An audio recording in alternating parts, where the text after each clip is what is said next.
everyone. Thank you for watching CCN Crown City News. Your news, your neighborhood. I'm Sehnita Joshua Mattison.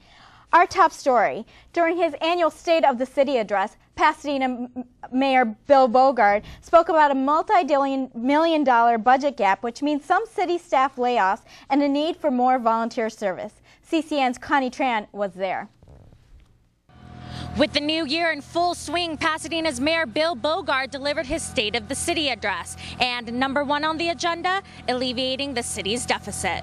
During the annual State of the City address, Mayor Bill Bogaard tackled a number of serious challenges facing Pasadena. He warned that the next fiscal year will be difficult for the city, especially in light of Governor Jerry Brown's proposed state budget cuts. Several factors have contributed to our current situation, including the weak economy and high unemployment in the nation and in California. Pasadena's nearly $7 million budget deficit has already meant layoffs for more than a dozen city staff. The mayor says more has to be done internally. Perhaps this is a time for me and the council, as well as members of our advisory boards, to think with open minds about ways to reduce the cost of our revered commissions, to take into account our difficult financial situation. Dozens filled this ArcLight Cinema to listen to the speech, many already actively involved in the city. Bogaard says volunteers will step in to fill some of the roles of those laid off. This is a time when, with reduced resources available for governmental services,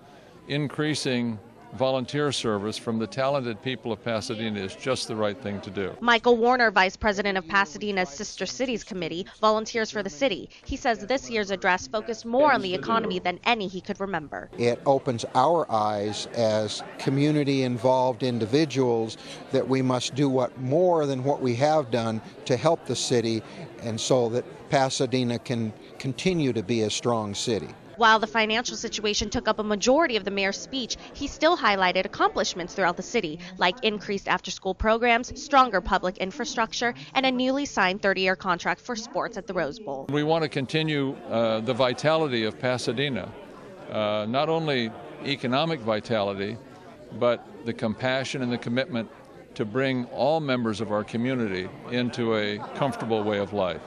The city of Pasadena celebrates its 125th birthday this year, and like the theme to the mayor's speech, he hopes that the city will continue to lead the way. In Pasadena, Connie Tran, CCN. The city urges anyone who has ideas on how to save money and jobs, how they can be saved, to visit thepasadena.net/budget comments.